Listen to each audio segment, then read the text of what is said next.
सोलापुरातील श्री सद्गुरू प्रभाकर स्वामी महाराज मंदिर ट्रस्ट संदर्भामध्ये आजच सोलापूर शहरामध्ये एक पत्रकार परिषद झाली।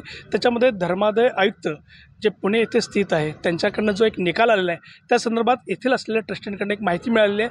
ती खूप मोठी गरजेची माहिती आहे। ती नेमकी माहिती काय सांगतात ते पाहून घ्या। वैद्यसाहेब, नेमकी काय माहिती आहे पत्रकार परिषदेमध्ये, नेमकं तुम्ही काय सांगितलं आणि धर्मादाय आयुक्तांनी कोर्टाने नेमका कोणता तुम्हाला निर्णय दिलेला आहे? नमस्कार। सोलापुरातील माननीय धर्मादाय आयुक्त यांनी आम्ही जो 2015 साली चेंज रिपोर्ट दाखल केलेला होता व आमच्या पूर्वीच्या ट्रस्टीने पण जो चेंज रिपोर्ट दाखल केलेला होता, तर त्या चेंज रिपोर्टला 2019 साली आम्हाला मंजुरी मिळाली होती।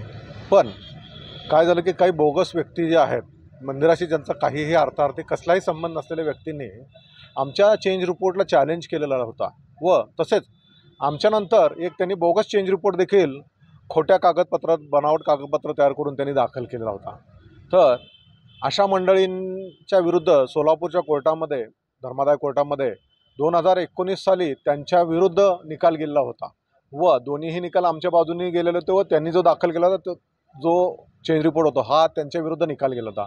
असे 3 निकाल यासाठी त्यांनी पुण्याच्या माननीय धर्मादाय आयुक्त कोर्टामध्ये संबंधित जे बेकायदेशीर व्यक्ती आहेत, गुन्हेगारी स्वरूपाचे व्यक्ती आहेत, अशा मंडळींनी त्या ठिकाणी अपील दाखल केलेलं होतं।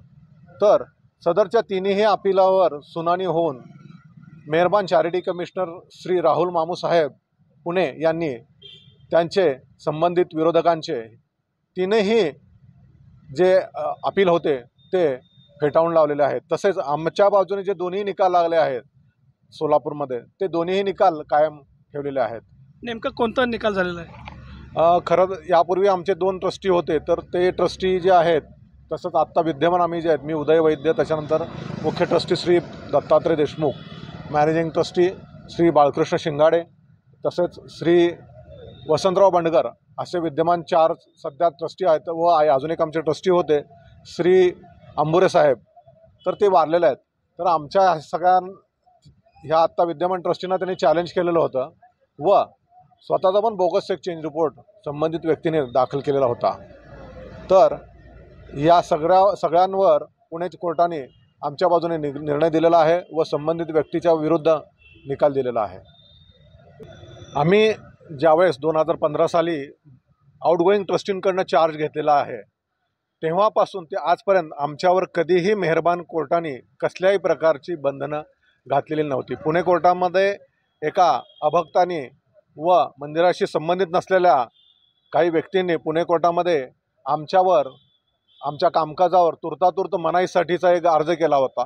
निशाणी 5 वरच्या अर्जावर मेहरबान पुणे कोर्ट श्री कचरे साहेब यांनी आमच्या बाजूने निकाल दिला व निकालपत्रात त्यांनी स्पष्ट असं म्हणलं आहे की विद्यमान ट्रस्टीचं कामकाज जर थांबवलं तर त्यांच्यावर अन्याय केल्यासारखं होईल, असं स्पष्ट उल्लेख मेहरबान कचरे साहेबाच्या कोर्टाने केलेला आहे। तसेच श्री मामू साहेब यांचं कोर्ट जे आहे ते विद्यमान पुणे चॅरिटी कोर्ट यांनी सुद्धा अशाच प्रकारचे जे शेरे आहेत ते आपल्या विद्यमान निकालपत्रामध्ये मांडलेले आहेत। गैर जे अर्जदार व्यक्ती ते नेमके कोण आहेत आणि त्यांनी कशा प्रकारचे ॲलिगेशन्स केले होते? खरं तर संजय भारत आवताडे नामक मंदिराशी व ट्रस्टशी संबंधित असलेला व्यक्ती हा आमच्या अर्जावर आक्षेपक होता।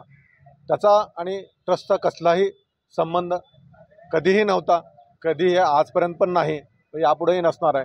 कारण विद्यमान जे कार्यकारी मंडळ आहे ते पूर्वीपासून जे परंपरा जी चालत आलेली आहे तेच कार्यकारी मंडळ तसंच कायद्याने पुढे आलेलं आहे।